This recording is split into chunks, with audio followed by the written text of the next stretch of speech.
You absolutely shouldn't buy a rental property in British Columbia anymore. Once upon a time, it was a dream of anybody in British Columbia, Canada, North America to one day retire. And many people thought that part of the retirement plans and part of what would help fund that retirement would be buying a little condominium, little investment property, and renting it out to some really nice people. This would provide rental stock to these people to be able to live in the communities that they choose, and it would provide a small income for the people that bought it so they could not only have income as they grew older, but also eventually one day sell that property and ideally sell it without a mortgage on it and make some money to fund and further fund their retirement. Well, as of last week, this dream has completely died on the vine, stopped in its tracks, and really is no more. Effective July 18th of 2024, I am about to introduce you to one of the worst policy announcements by the British Columbia government that you will ever experience. Now, I need to warn you about this video a little bit. If you're a renter, this video is probably going to trigger you. You are not the audience for this video, so go find something else great to watch on YouTube. But if you're someone who is striving to buy a home one day, if you are someone who believes in the Canadian dream of maybe owning a home one day and maybe even owning an investment property one day,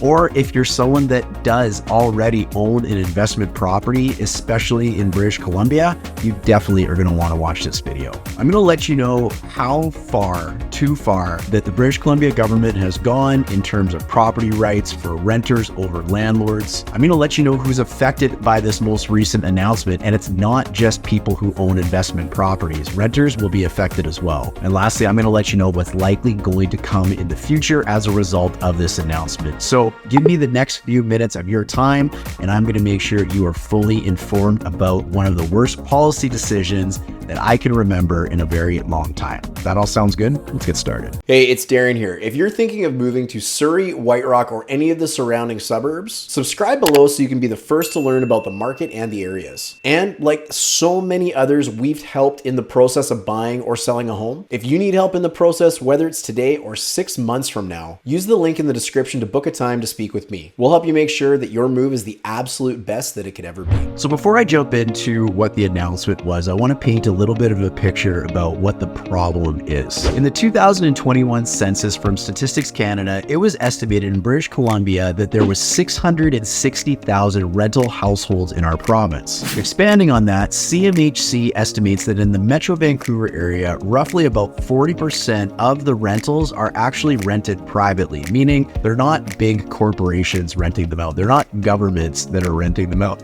This is one-off, mom and pop, private investor type people. Now, there's been a lot of stuff happening in the rental space in British Columbia over the last few years, especially since the most recent government got into power, because housing prices, well, they exploded at a massive rate. And along with the cost of buying a home and running a household, as you would imagine, renting a house also got a lot more expensive. This means things like rent controls, where you could only increase the rate of your rent by a certain amount mandated by the government each year, were introduced. There were also more things introduced that were largely detrimental to the landlords. These were things like the removal of the ability to actually terminate a fixed term agreement after that fixed term expires, meaning if you had a 1-year agreement, effectively the tenant can continue to rent out that unit, whereas the landlord cannot say your agreement is up, it's time to go. These two pieces of legislation, among many more, have largely favored the renter, so much to the point where we have seen a large influx of landlords or investors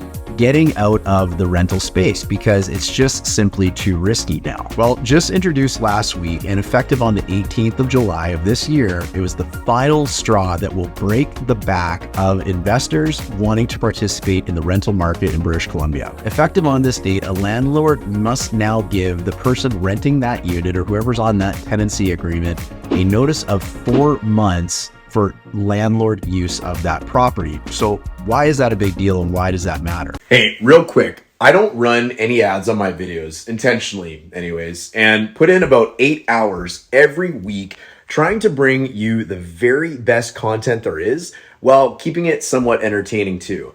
The only ask that I have is that you help me spread the word on my videos so we can help more home buyers and sellers be wildly successful with real estate. Get it right the first time and dodge all the ways that people typically get burned when they buy or sell a home. Now, the only way that we can do that is if you give this video just a simple like to help other people like you find the content. That's the only thing we ask you to do. Don't even worry about subscribing. It will take you about 3 seconds and it would mean the absolute world to me, but more importantly, it may change the world for someone else. Thanks for clicking the like button, and I hope you enjoy the rest of the video. Let's break this down a little bit further. We already know that it can be very difficult to be profitable with a rental property. In fact, a great CBC article from June of 2023 stated that Metro Vancouver renters could take a hit as the condo investments become less viable. The combination of increased interest rates, real estate prices, and maintenance costs is making condos a less appealing prospect for people looking for a good return on their investment. We also know that the tenant's rights are largely stacked in favor of the tenant and not the landlord, something we've seen progressively get worse and worse in terms of the eyes of a landlord over the last few years. Well, this 4-month notice period creates a real problem for a landlord in a few ways. If you're already renting out an existing property and a tenant is in there, there's effectively only really 2 ways to remove a tenant from a property as long as they're playing by the rules, and that is for possession of the unit as the landlord to use for your own personal use, or it's to sell to somebody for a new buyer to move in so they can enjoy the unit themselves. There is, of course, other ways if you wanted to do a significant renovation or the tenant was not paying rent or whatnot, but there's a pretty good argument that those are really the only 2 effective ways of getting a tenant out of your property. But that's fine. Landlord use, no problem. Like, we don't want to kick tenants out unnecessarily. So it kind of makes sense that if a landlord wants to use the property, they should be able to, right? Well, now those landlords and anybody who may have become a landlord in the future need to be prepared to be stuck with those units for a very, very, very long time. Here's why. Think of a landlord that wants to liquidate their money. They want to get their money out of their property investment at some point. They likely are only going to be selling this to somebody who wants to move into the unit because they probably already got a primary residence elsewhere. So no problem. A new buyer is going to be buying into this place.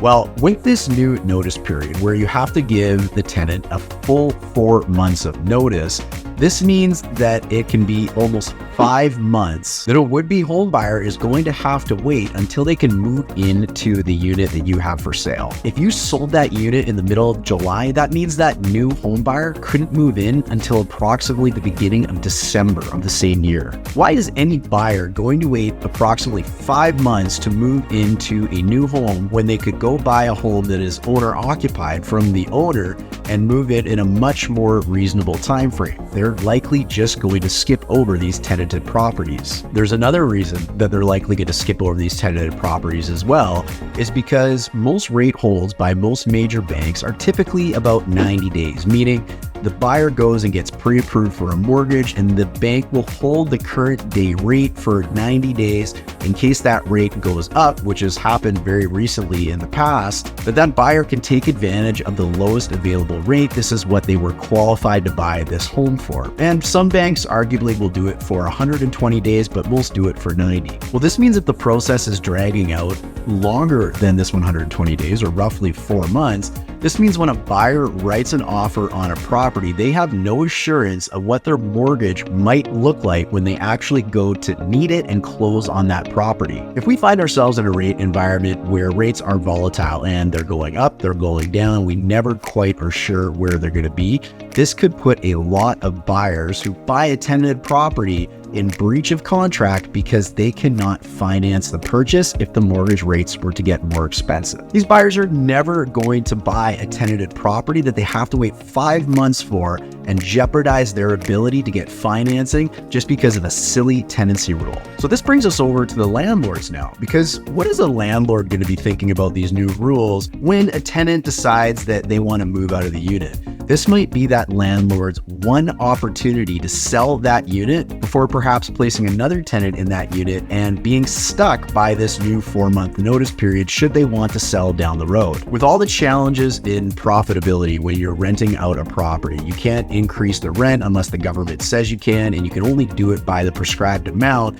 The profitability has gone way down in being an investor or a landlord. So when a tenant gives notice to move out on a property, maybe they want to move locations, they want to go buy something, whatever that reason might be, Do you think that landlord is going to put that rental property back into the rental stock, or they're going to take their prime opportunity to sell that home so they don't have to participate in this silly game of giving 4 months notice, which is going to turn off the large majority of buyers in the very first place? Because it's going to make it so much harder to liquidate those rental properties than it already is today. They're going to sell the unit, removing that rental stock from the market, making it even more difficult for renters out there to find a new space to rent. So what is the solution to all this? This is clearly a huge problem for anybody that either owns a rental or has thought about buying a rental, which would add rental stock to the market in the very first place. The solution is A, to sell it as soon as you have an opportunity or a vacancy in your rental unit, and B, not to participate in renting a unit whatsoever. So who does that serve, right? Like, who wins from that? Does the tenants out there who rely on having these rentals available, do they win by having less rental units available on the market long term? And how does this 4-month notice really benefit them anyway? I mean, the reality is, would we all like to know what our future is going to be 4 or 5 months from now? Yeah, of course we would. The vast majority, the large majority of tenants, when the German group, my real estate team, helps sell tenant occupied properties, when they're given notice that it's time to vacate a home because somebody has purchased the home and they want to occupy it for their own personal use, they typically don't find new rental units up until usually about a month before they're going to be out, because that's when rental units are typically advertised once they are ready to be available. What is this extra 2 months giving them? What is it benefiting them other than just prolonging what's going to happen and making it much more difficult for the people providing that rental stock in the first place to even want to participate in offering it? My true fear about this whole thing is this is going to have the complete reverse effect of what the BC government is really trying to accomplish. They have beat the drum continuously about renters' rights in British Columbia, and renters' rights are incredibly important. Don't get me wrong. I don't want that to be construed out of this video. But what also is important is everybody's rights, having balanced rules and balanced rights for all parties participating. By seemingly protecting these tenants by adding to the amount of time that they have to receive notice to vacate their property, they are seriously hurting the small 40% of Metro Vancouver mom and pop type investment or landlord. By seemingly trying to protect these tenants by giving them an additional 2 months of really which is not going to serve much of anything, they are seriously hurting the landlords in British Columbia, and it's going to highly affect the amount of rental stock that becomes available in the market in the future. In my mind, this is going to continue to eat away at the existing rental stock on the market right now, making it even more difficult for tenants in the future and pushing them into purpose-built rental communities or government-owned or government-subsidized rental communities, which I don't know that any of them necessarily want either. So it's really important to get this message out. And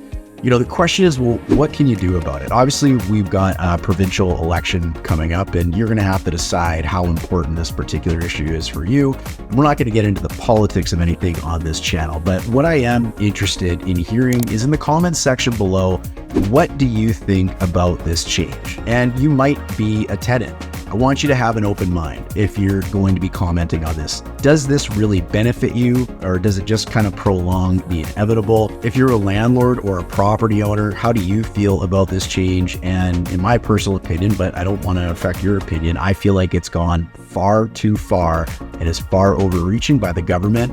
Just another example of keeping an uneven playing field for the tenants of British Columbia versus the landlords and the people that provide those rental units in British Columbia. Leave your comment below. I am ultra interested in what everybody thinks about this. Don't forget to subscribe for more updates on the Surrey, White Rock, and British Columbia real estate markets, and we'll definitely look forward to seeing you on the next video. Cheers.